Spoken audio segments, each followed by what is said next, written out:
The week begins on a deceptively bright note. Harry and Gina step back into Walford, their faces glowing after a romantic getaway. They laugh, they kiss, they hold hands with the picture of happiness. For Harry, it feels like a turning point, a chance to finally breathe. He's convinced that maybe, just maybe, the ghosts of the past are loosening their grip.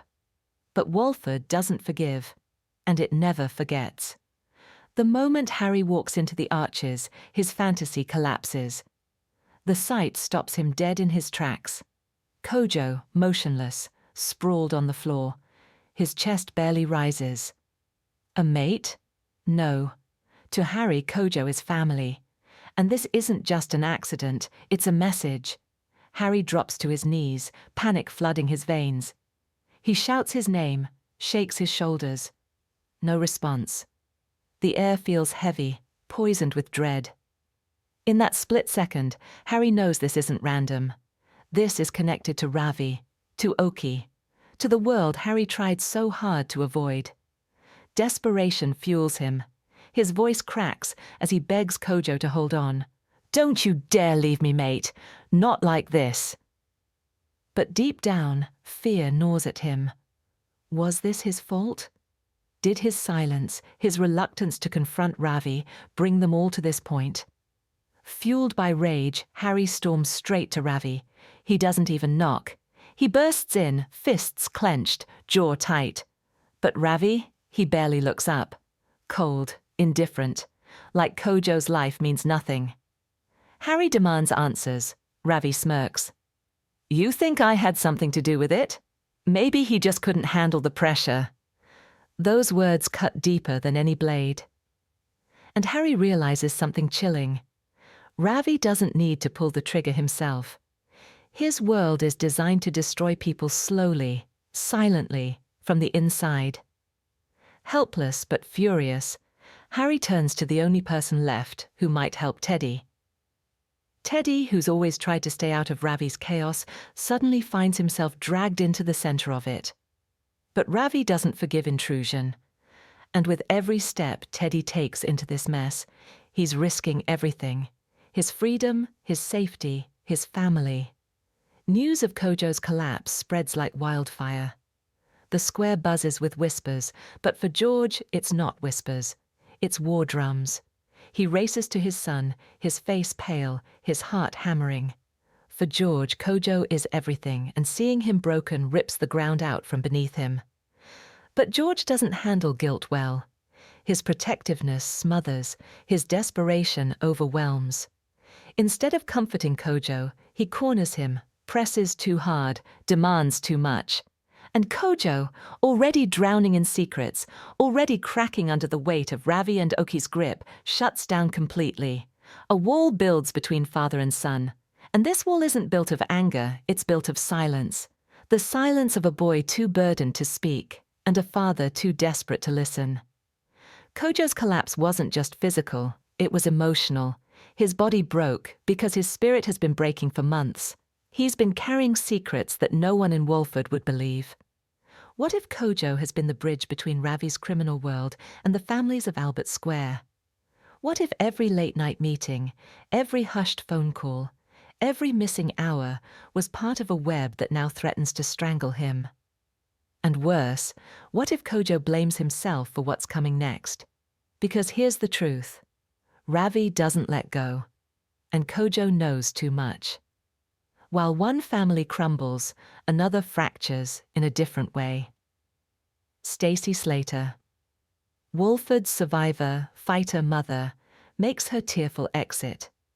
Brazil is her destination, but peace? That's harder to find. Leaving behind Lily and baby Charlie, Stacy's heart breaks even as she smiles. Max's return nearly sways her, but she stays strong. This is her time to go. But here's the conspiracy no one sees. Stacy's departure isn't just about a fresh start, it's about escape. She's running from something bigger, darker, something that even Walford can't contain. And though Lacey Turner has promised her return, the question lingers. What will Stacy bring back with her when she steps onto the square again? And while Kojo and Stacy's stories unfold, a shadow creeps closer. Joel Marshall. His name whispered in disgust, his actions crossing lines even Walford rarely dares to show. Abusive words, secret recordings, a predator hiding in plain sight.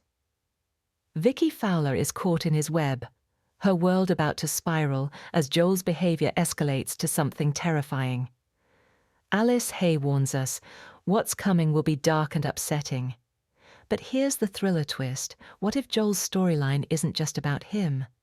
What if his actions ripple into Kojo's world, into Stacy's absence, into Ravi's empire? What if Joel is the spark that ignites the inferno that Walford has been walking toward all year? So here we are, a father and son on the brink of collapse, a young man burdened with secrets too heavy to bear, a manipulator pulling strings from the shadows, and a square ready to explode. The real question isn't whether Kojo will survive. It's whether Walford will. Because once the truth comes out, it will never be the same again. The Arches has always been a place of work, of dodgy deals and quick fixes, but this week it becomes a crime scene of secrets. Kojo's collapse isn't just about failing health, it's the symptom of a poisoned life, tangled too deeply with Ravi and Oki's underworld. As Kojo slowly recovers, he's silent. Too silent. His eyes tell a story, his lips won't. George hovers like a guard dog, determined to pull the truth from him, but his questions only drive Kojo further away. For Kojo, silence isn't a weakness, it's survival. Because one wrong word could put not just him, but his entire family in danger. Harry, once Walford's golden boy of hope, is consumed by fury. He can't forget the sight of Kojo on the ground. He can't forgive Ravi's smug denial. And he can't rest until someone pays. But anger is a dangerous weapon, and Ravi knows exactly how to twist it. Every step Harry takes closer to the truth feels like a trap. Teddy tries to hold him back, reminding him that Ravi plays a long game, but Harry's obsession grows. He's convinced that the only way to protect Kojo is to destroy Ravi, and that mission could cost him everything. Ravi has always thrived on control, intimidation, manipulation, and whispers in the shadows. But Kojo's collapse forces him to adapt. The square is buzzing with suspicion, and Ravi knows eyes are on him. Instead of backing off, he pushes harder. He corners Teddy with threats disguised as warnings. He reminds Harry of his own mistakes, planting seeds of guilt that gnaw at his conscience. And with Oki at his side, Ravi begins to weave a new plan, one designed not just to silence Kojo, but to pull even more people under his influence. Because Ravi doesn't just want power, he wants loyalty. And in Walford, loyalty often comes at the price of blood. George's love for Kojo is raw, overwhelming, but his guilt blinds him. He blames himself for not protecting his son sooner, and in his desperation to fix things, he suffocates him. Their arguments grow sharper, colder. Kojo, tired of being treated like a child, lashes out. He throws George's failures back at him, his voice shaking with anger. And here's the chilling part. George doesn't know half the truth. He doesn't know the threats Kojo faces from Ravi. He doesn't know the nights Kojo has spent staring at his phone, waiting for a message that could ruin everything.